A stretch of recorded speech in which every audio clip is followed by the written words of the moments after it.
A Declaração Universal dos Direitos Humanos é um marco na história da humanidade.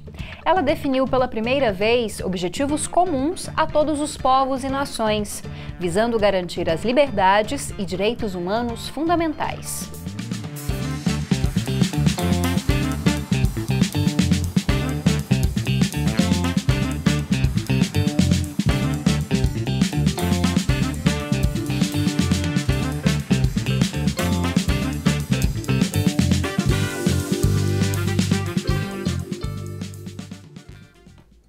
E é sobre os 71 anos da Declaração Universal dos Direitos Humanos que nós vamos falar agora no Conexões.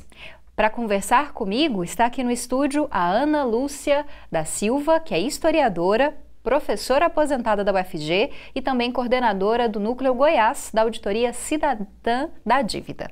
Olá, professora, muito obrigada. Eu que agradeço a presença aqui, né?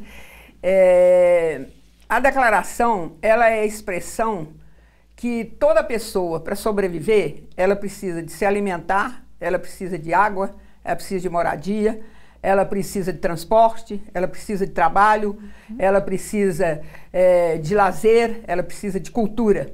Então, a declaração, ela expressa que os direitos humanos são direitos dos 7 bilhões de habitantes da face da Terra. Independe de onde mora, de cor, de tamanho, de religião, etc. Professora, já vou fazer a primeira pergunta. A senhora começou a responder um pouquinho. Qual que é a avaliação que a senhora faz desses 71 anos, né? Essa declaração que veio no pós-guerra para tentar evitar que os direitos humanos fossem violados, que mais pessoas fossem mortas durante conflitos e perdessem seus direitos. Como que a senhora avalia esses 71 anos em que a declaração esteve em vigor? Bom, primeiro nós temos que avaliar que a Declaração dos Direitos Humanos, ela se situa no interior do sistema capitalista. E o sistema capitalista tem uma característica que quanto mais ele se desenvolve, mais ele centraliza e mais ele cria, de um lado, extrema riqueza e, de um lado, extrema pobreza. É a característica do sistema capitalista, né? Ele concentra e centraliza a riqueza. Então, hoje, está claro que 1% da população mundial controla praticamente 80% da riqueza mundial. Então, esses são dados científicos, né? Então, a declaração, apesar de ter 71 anos, né, mesmo assim, ela não foi capaz de barrar o que é a dinâmica do sistema capitalista, que independe da Declaração Universal dos Direitos Humanos. Aqui no Brasil, você tem 43 famílias que praticamente concentram 70% da riqueza nacional, né? Então, a história, né, do desenvolvimento do capitalismo é a história do desenvolvimento, da concentração e da centralização de riqueza na mão de poucos e de aumentar o número de miseráveis, de empobrecidos, de explorados do mundo inteiro. Bom, então, a gente pode fazer uma relação entre essa concentração de renda numa ponta, a extrema pobreza na outra, a frequente violação desses direitos. Então, essa população que não tem recursos financeiros, ela também não tem direito à educação, à saúde, ao lazer. Seria isso, professora? É bem isso que nós vemos, né? As famosas populações que vivem nas periferias, né? Nas periferias das cidades, né? Nas periferias do mundo, elas estão privadas, né, de toda e qualquer... elas têm que lutar para ter direitos, quase que os direitos animais. Tem que lutar quase para ter comida, para ter como beber água, como ter um trabalho. Então, por exemplo, nesse momento no Brasil, nós temos no Brasil, nesse momento, 12 milhões de desempregados. Nós temos 38 milhões com o trabalho sem nenhuma das garantias, né? A uberização do trabalho, essa massa de trabalhadores sem direitos. Nós temos 26 milhões, os chamados autônomos. Nós temos 92 milhões de trabalhadores no Brasil que ganham até 3 salários mínimos e desses, 44 milhões ganham menos do que o salário mínimo. Então, você faz uma conta simples. Hoje, né, a grande alegria de qualquer cidade da periferia do Brasil, a grande alegria da população, é fazer o churrasquinho no domingo com a família. E é o dia até que se pensa em comprar uma carne mais nobre, né? A carne mais nobre hoje, ela está custando R$40. Se você pegar quem ganha o salário mínimo e dividir por 30, ele ganha R$ 33,26 por dia. Então, um dia de trabalho do trabalhador vale menos do que 1 quilo de carne para o churrasquinho, né? E aí você imagina, né? Quem é só a classe média que vai poder, né? Comer carne. Inclusive, tendo contato com proprietários de açougues de periferia, eles dizem que caiu 70% a venda de carnes, né? Professora, então, assim, a gente vamos tentar olhar para um outro lado positivo, para pelo menos a gente terminar o bloco um pouquinho mais alegre. Qual que é a importância dessa declaração, mesmo que ela não esteja sendo cumprida à risca? Qual é a importância da gente ter esse marco histórico? Ela é fundamental. Tem uma importância fundamental. Inclusive, se você pegar a Constituição brasileira, nós, quando elegemos um governante, seja para o executivo, judiciário e legislativo, a obrigação dele é cumprir a Constituição brasileira. E a Constituição brasileira, ela tem no seu artigo 6º a síntese da Declaração Universal dos Direitos Humanos, né? Então, qualquer que seja a pessoa que ocupe qualquer cargo, ela tem que lutar para que se cumpra os direitos fundamentais, sociais, políticos, não é? E para que a população, todos os trabalhadores e toda a população brasileira tenha acesso a esses direitos, né? Então, por exemplo, o SUS é universal, não é? Então, toda pessoa, independente do grau de riqueza dela ou de pobreza, ela tem que ter direito ao SUS, né? O SUS do Brasil é um dos melhores do mundo, não é? Então, isso vale para o SUS, vale para o transporte, vale para o trabalho, vale para a educação, vale para a cultura, não é? Então, você imagina se não tivesse os direitos, a Declaração Universal, né? Então, ela é fundamental e ela está expressa na nossa Constituição. Toda pessoa devia andar com a Constituição na mão para conversar com qualquer político, não é? Olha aqui, ó, você tem que cumprir isso que está escrito aqui. E é importante, inclusive, a gente pensar que o preso, por qualquer razão que ele tenha sido preso, ele só perde um direito, o direito de ir e vir. Então, eu vou até interromper a senhora, porque a gente vai falar dessa questão dos direitos humanos nas populações, como a população carcerária, daqui a pouquinho, professora. Tá. Continue acompanhando com a gente essa conversa a respeito dos 71 anos da Declaração Universal dos Direitos Humanos. Conexões é transmitido pela TV UFG, no 15.1 do sinal aberto, no 21 da NET ou no 15 da Gigabyte HD TV. Além disso, dá para conferir o programa pelo aplicativo, pelo site da TV UFG ou então pelos nossos perfis no Facebook, no Twitter e no YouTube.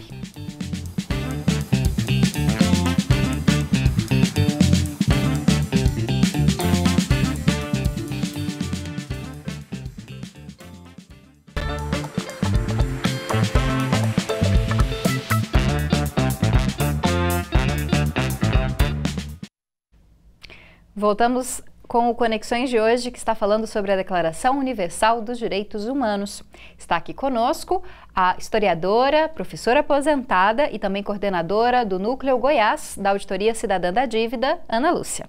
Professora, a senhora começou no bloco anterior a falar sobre a questão das pessoas encarceradas. Essa população é uma que tem a maior parte dos seus direitos violados, né? Por que isso acontece? Porque as pessoas acreditam que quanto mais duro, mais cruel, mais desumano for o sistema carcerário, melhor. Por uma concepção que percorre a estrutura social brasileira. A estrutura social brasileira, ela foi construída na perspectiva de manutenção da escravidão, mesmo após a escravidão ter sido abolida. Como assim? Você imagina que durante 300 e quase 400 anos, os trabalhadores africanos que foram escravizados no Brasil, eles não eram considerados nem pessoa, eles eram considerados coisa. Apesar de eles terem construído toda a riqueza do Brasil, toda a riqueza açucareira, toda a riqueza mineratória, toda a riqueza cafeeira, então tudo, tanto a riqueza material como a riqueza espiritual, tudo é fruto do trabalho dos trabalhadores escravizados. Após a sua libertação, como eles não eram considerados nem pessoa, eram considerados coisa, então essa massa imensa de coisa foi lançado no mercado, né? Então, essa estrutura, ela percorre a concepção brasileira do que é a vida em sociedade. Então, de coisa, imagina, não é nem pessoa, né? Não é que ela é diferente, ela é inferior na concepção que percorre a consciência da classe média e da classe, da classe dominante brasileira. Então, isso leva que o preconceito contra os presos não é um preconceito contra quem está preso, é preconceito contra a classe trabalhadora negra. Porque 95% de quem está no sistema carcerário é negro. E é uma população negra. Então, você imagina, qualquer pessoa que for em grandes eventos, tipo Rock in Rio, Lollapalooza, você vai ver que é uma massa de pessoas que consome a maconha. Né? É uma coisa normal, né? Eu que detesto o cheiro de maconha, só falta morrer quando vou uma coisa assim, pelo que detesto. Bom, nunca se pensou que entraria a polícia, né, já atirando e batendo num festival desse. No entanto, em Paraisópolis é natural e as pessoas acham que é natural. Porque são pobres, porque negros. São pobres, são negros, são da periferia. Quando você vai à periferia, muitas vezes as pessoas te perguntam, mas você não tem medo? Como assim? Medo de quê? Professora, agora vou tocar num outro ponto que é bem próximo a esse. Por que apesar desse sistema que a gente sabe que é desumano, que não só tira a liberdade, mas como tira a dignidade dessas pessoas, por que na nossa sociedade tem essa máxima de que direitos humanos é coisa de bandido, é para defender bandido? Por quê, professora? Pela lógica, né, que como são os que mais necessitam, né, de se defender os direitos, porque eles só permanecem com o direito, na realidade eles só perdem o direito de ir e vir. Fizeram qualquer crime, vão pagar pela pena que foi instituída, né, quando são julgados, porque tem uma massa de trabalhador que está lá na penitenciária que já tem um ano que está lá e nem julgados foram, né. Então, a ideia que se tem é que bandido bom é bandido morto. Mas isso só vale para os pobres e pretos. Porque, até um dia, conversando com um amigo meu, ele trabalha na ambulância do SAMU. E aí ele, então, mandou dizer para mim que ele foi roubado por um menino na hora que ele estava saindo de casa, e por isso que ele sempre me dizia que bandido bom é bandido morto. Aí eu disse para ele, olha, que coisa interessante que você falou. Eu também vi nos jornais que 3 médicos ligados ao SAMU, o sistema de saúde, estavam selecionando quem devia morrer ou quem não devia morrer. Porque o critério era, vamos ver, esse aqui vamos levar porque dá mais dinheiro, esse aqui dá menos dinheiro. Portanto, os 3 médicos são bandidos. Não é? E você não falou que bandido bom é bandido morto? Então, a sociedade ela tem que começar a refletir isso, que na realidade... E os próprios trabalhadores que moram nas periferias, eles repetem isso. E eles não percebem que, na realidade, esse ditado só vale para os chamados bandidos pobres, pretos, que moram na periferia. Ninguém pensa, com todos esses aí que foram penalizados e julgados pela Lava Jato, ninguém viu falar que algum rico desse, a máxima seria, bandido bom é bandido morto. Ninguém se referiu a... Eu, pelo menos, não vi, né? Não deve ter tido, né? Mas, para qualquer menino pobre, né? E os pobres foram encantoados de uma tal maneira que fica os pobres na periferia roubando dos pobres. Professora, a senhora acha que essa condição, essa estrutura de pensamento, até mesmo dessa camada mais pobre, que muitas vezes compra essa ideia do bandido bom e bandido morto, ela vai piorar agora com esse conservadorismo, com a ascensão da extrema-direita, não só no Brasil, né, como no mundo? O que essa nova definição política do país vai contribuir para que essas violações continuem acontecendo? Olha, não vai piorar não, já piorou. E muito. Se nós pegarmos todas as medidas que foram tomadas após, né, a saída da Dilma, né, que eu falo golpe, mas tem gente que acha que não é golpe, vamos lá, vamos botar a saída da Dilma, né?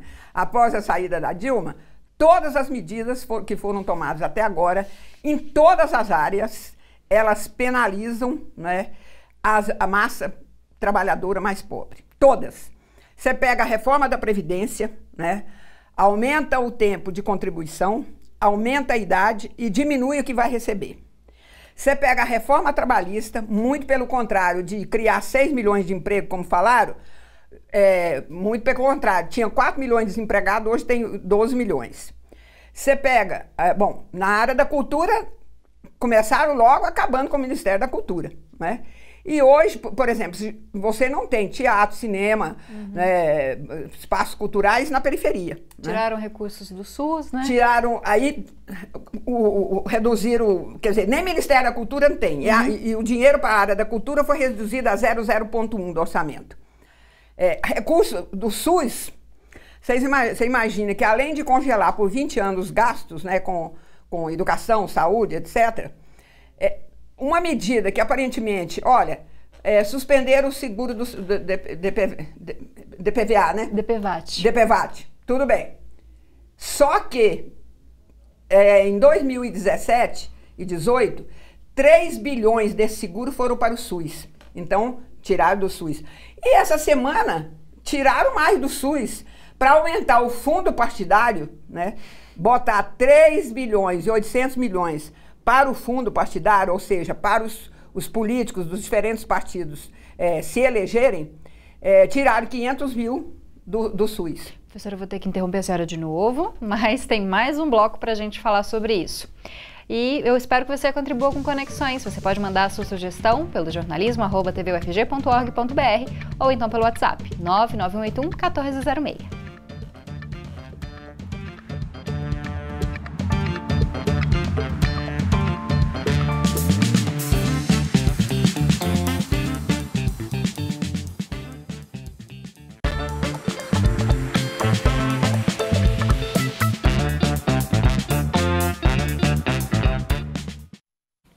Estamos de volta com Conexões de hoje, que está falando sobre os 71 anos da Declaração Universal dos Direitos Humanos, com a historiadora, professora aposentada Ana Lúcia, que também faz parte da Auditoria Cidadã da Dívida em Goiás.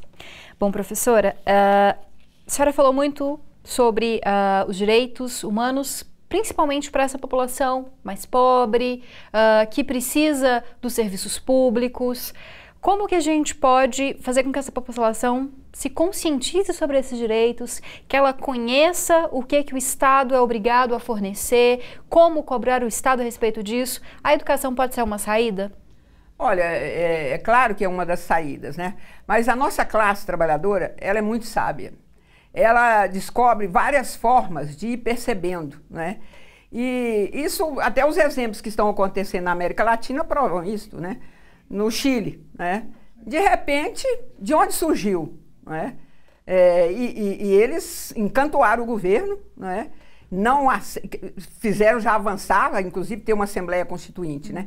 Você pega a Bolívia, a mesma coisa, né? Deram o golpe lá, mas os trabalhadores estão na rua encantoando. A mesma coisa vale para o Equador, a mesma coisa vale para a Venezuela. Em todo lugar a classe vai buscando os seus direitos, né? No Brasil, aparentemente, a classe está calada, né? Você tem um sistema educacional, às vezes, né, principalmente, às vezes, o sistema educacional da universidade tem uma dificuldade muito grande, né, de chegar até essas populações, por uma N razões, né? Então, hoje as populações, eu brinco falando que hoje as populações de periferia, elas estão presas entre 3 elementos.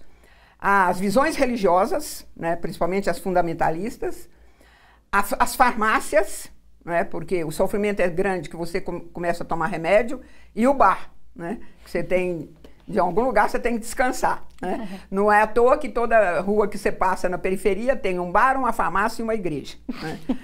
Tá tudo organizado, né? A hora que a classe trabalhadora vai resolver dar uma resposta, né, provavelmente vai pegar todo mundo de surpresa, sabe? Eu fico ouvindo assim, por exemplo, é muito raro eu gosto de ouvir conversa de ônibus, conversa de botequim, conversa de ponto de terminal, né? Conversa de loteria, né? Onde as pessoas estão falando sobre a vida, né? E você observa que a crítica ao governo está aumentando, né? Já começam a perceber coisas que não percebiam, né? E como por vários processos, né? Seja pela escola formal, seja pela escola informal, né? Seja pelo cotidiano, né? Porque como os direitos... até hoje eu comentava com um amigo que como esses direitos sempre... as populações pobres de periferia sempre tiveram muitas dificuldades de ter seus direitos atendidos, né? Então eles não veem muita diferença, é difícil ver uma diferença entre um governo e outro, né? Na época dos governos petistas, várias áreas perceberam a diferença porque tiveram vários dos seus direitos mais atendidos, né? Seja em relação à educação, ao SUS, ao transporte, à moradia, ao saneamento, etc. Então agora, não só os que tiveram começam a perceber que a mesma coisa não está acontecendo, como mesmo aqueles que não tiveram oportunidade nos outros governos, começam a perceber que precisam procurar a sua oportunidade, né? Então, a luta pelos direitos humanos, ela se dá todo dia, em todo lugar, né? Para finalizar, professora, o que a gente pode falar de pontos positivos no Brasil, nos últimos anos, em relação à garantia dos direitos humanos das populações? Tem muita coisa positiva, né? Você tem desde o crescimento da consciência da classe trabalhadora, na medida que ela criou partidos diferenciados que expressam a classe, ela criou centrais que expressam a classe, você tem o avanço do movimento feminista, né? O avanço do movimento LGTB, você tem o avanço do movimento negro, né? Então você tem avanços em vários setores, né? O movimento da luta pela terra, né? Que avançou muito, fizeram na luta e na marra, né? Uma reforma agrária no Brasil, não é? Então esse acúmulo, ele não se perde, entendeu? Não é porque 2 anos, né, de um governo que é inimigo dos direitos humanos, né? Não é que é contra, é inimigo, né, dos direitos humanos e de todos os direitos, né? Qualquer que seja o direito, a alimentação, a moradia, a cultura, o transporte, o que for, né? Não é porque são 2 anos desse tipo de governo, né, que a classe trabalhadora vai aceitar. Ela está observando, né, porque como houve uma mudança também muito grande na classe, né, em relação à classe da década de 80, da década de 90, então ela ainda está se ajeitando, né, e procurando entender melhor o cenário, né, mas pode ter certeza, né, essa classe derrubou governos, inclusive a gente lembra bem do governo Collor, né, que uma juventude que foi para a rua conseguiu derrubar o governo, né? Bom, professora. Então, as coisas boas são imensas. Bom, a gente espera que elas continuem sendo imensas, né, professora? Muito obrigada pela sua presença, por tudo que a senhora explicou para a gente. Eu que agradeço. E o Conexões está terminando, mas você pode continuar acompanhando a TV UFG. Baixe o nosso aplicativo gratuito pelo Google Play ou então pela leitura do QR Code que você vê na nossa tela. Além disso, dá para acessar nosso site e as nossas redes sociais. Até o próximo programa!